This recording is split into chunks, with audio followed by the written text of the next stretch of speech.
Hey everyone, Big Seven here, back for a BBL SuperCoach video. I scored 810 this week, which was around about an average score in many senses of the word. Average as in I barely moved in rank, but also average as in I don't really want scores that don't move me up in the rankings. So sitting at around 4,000, aiming for top 1,000 from here. And it was around that was a little bit topsy-turvy. Ended up needing to make an extra trade. So I used my boost due to Kane Richardson being out. And also, the Thunder and the Sixers game got washed out during the Sixers batting innings. And I also made a pretty bad mistake with the loopholes. So I'll show you the team. So we've got Joe Clark in the keeper line. Thankfully, he came out to bat again, although he's injured his quad, so it seems like he isn't going to be playing again. So he's someone that's going to need to be traded out. McDermott, I'm hoping, is back to being fit soon. Haven't had too much of a status update on him. Matt Short, disappointing 10 score from a guy that's 280k, but that's the nature of the game. Vice captain on Sam's, that turned out to be the right decision. Took a very nice fiver in the first game, a lot of it during junk time, but we take the points. Bo Webster putting up a donut. That was a rain-affected game, but still not what you want to see from the big man. And I could have put him on my bench and used him as a loophole using Whiteman with Fraser McGurk. Didn't think of that. So unfortunately, I've got McGurk's 115 stuck on the bench. Maxi 150 and then Hale's 99.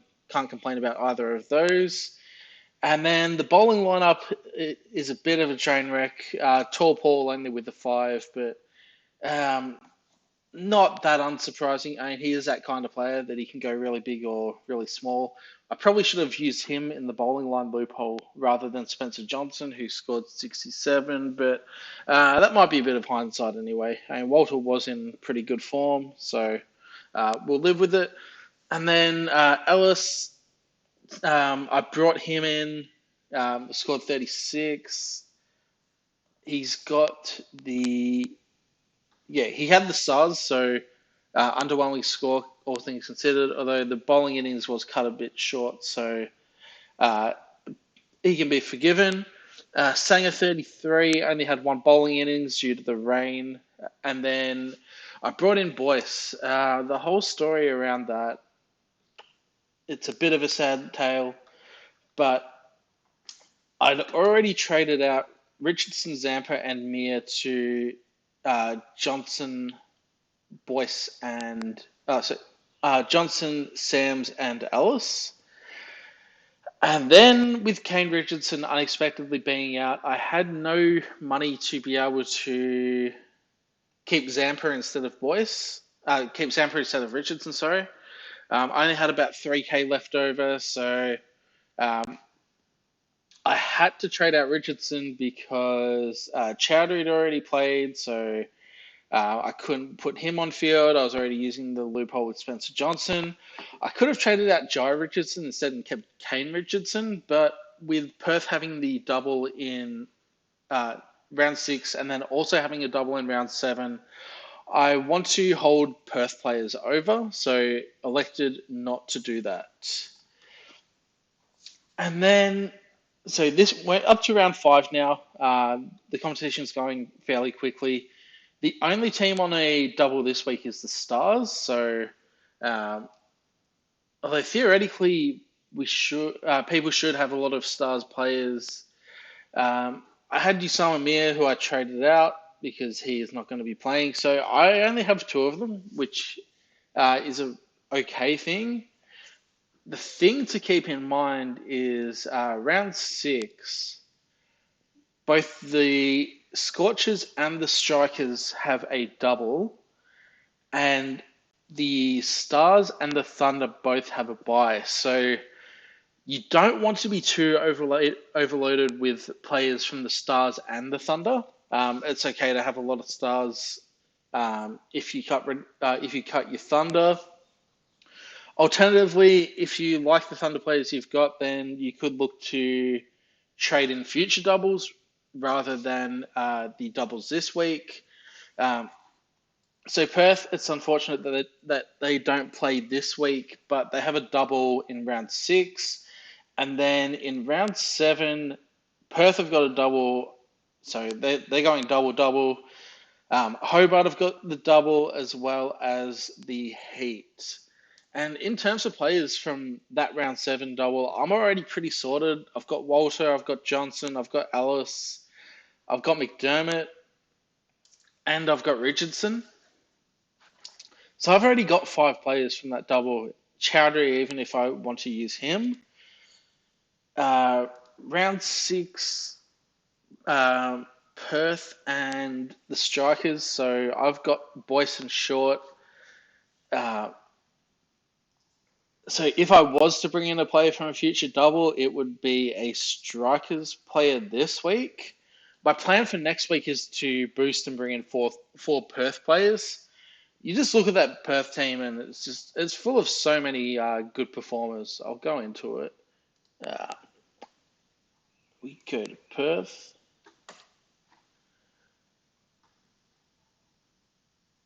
So yeah, Aaron Hardy at the top of the order, great option for next week. Berendorf may be a bit expensive, but he's been on fire to start the tournament. Ty will pick up his usual junk wickets. Inglis, he's a cheap price and will bat in the top 4. He's a good option. Richardson I've already got, but for those that don't, they'll be getting him at a 75k discount. I would ignore his form. He can come back and be dominant. Cooper Connolly, if he's going to stay at the top of the order, then he's viable. Lance Morris is a bowling pod. He's definitely an option. And then Zach Crawley, who batting at the top of the order, international, he can be a good option too. So there's so many Perth players to get in next week. So my plan is to boost next week for 4 Scorchers players. And I guess that brings me to the question then, what do I want to do this week? I want to bring in Stars players. I want to bring in a Strikers player, and I need to get rid of Joe Clark because he's injured. And I want to get rid of some Thunder player so that I'm not overexposed on their round 6 bye. So we'll start with Joe Clark. Need to get a keeper in. And the player I will go for is Sam Harper. His form is so volatile. He's capable of scoring 10 runs with the bat across both innings. He's also capable, though, of scoring a big score and doing that quickly. So it is a bit of a risk, but he's 84k, so he's nice and cheap. And the other thing is that they're playing the Strikers tonight at Adelaide Oval. That looked like a very flat deck when the Thunder played the Strikers over there. 200, I think it was 210 that was successfully chased down. So I want to go batter heavy for that matchup tonight. So I also will get rid of Hales, and I'll also get rid of Sanger. I could get rid of Sams, but it's hard to justify with the form that he's in, and also with the role that he's got, picking up poles at the back end of the innings, and he's also just made some handy runs with the bat. So I will keep Sams. So the other Stars player I'm going to go for is Marcus Stoinis. Admittedly, I don't love it. I also want him down there. Admittedly, don't love it. He's at 83k though. Again, playing at Adelaide Oval, which is a flat deck, and also bowling a little bit. So I think it's worth taking the punt on the double just because he's at such a cheap price. and he should score some runs, hopefully. And so that leaves me with about 184k. I would like to get in Overton, but I'm a little bit short of that. If there was a way I could get rid of Sam's and get Overton and someone else, but I want to keep Sam's, so um, that option is gone. And then the rest of the side, it's all stars play. Stars, strikers, Heat, Hurricanes, and Scorchers. These are all teams that have a future double. So these are the best three to trade out from my team, in my opinion. I could get around to Sam's trade, but I'm going to keep him. So with 184k, can't get Overton. There are no stars players at that price point that are worth getting.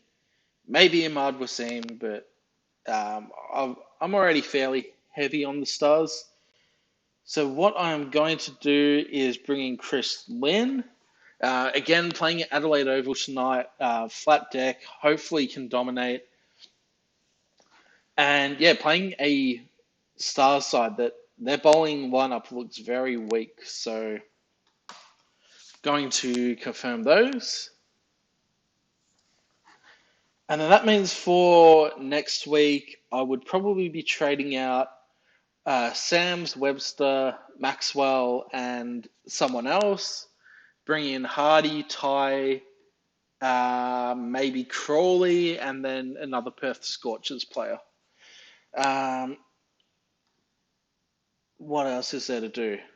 I should actually set up my loopholes correctly this week so that I don't end up with a Fraser McGurk stuck on the bench with nothing to do 115 situation. So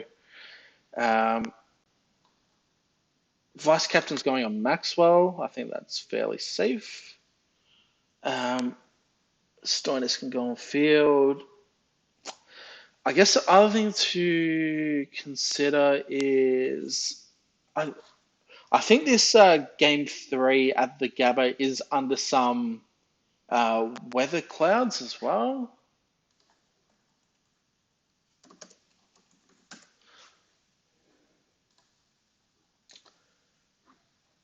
Is that happening tomorrow? Yep, that's happening tomorrow night. So yeah, there's a chance of rain all throughout tomorrow, light thunderstorms. So I don't want to be too smart with my loopholes because then I could end up in a situation where I've got Walter and Johnson both on my field not being utilized. So I'd probably go Chowdhury. Is there a better way? Because I want coverage for Johnson and I want coverage for Walter, so it makes sense for them to be in separate lines. And then I think, so maybe a Chowdhury Johnson loop. I do kind of want to play. I don't know, so I would do a Walter Fraser McGurk loop. So for those that don't know, loopholing is using a buy player and your emergency spot. So in the case of Walter, I would get to see what he does first. If he scores well, then I would put Whiteman on field for Fraser McGurk. And I'm essentially doing a similar thing with Chowdhury and Spencer Johnson. If for some reason that game gets washed out, then I've got Chowdhury's cover. If Chowdhury does well, then I can put Johnson on the bench. And vice captain will be Maxwell. Captain will be whoever my loophole is. So it'll probably look like that for now. And yeah, so this is how the team's going to line up going into week 5. Hopefully, can have a bit of a better week than last week, and hopefully, I don't have to unexpectedly boost again. Hope you are all doing well. Enjoy your New Year's celebrations, however you're going to do them. And I'll see you for the video at the start of next year. Thanks for watching.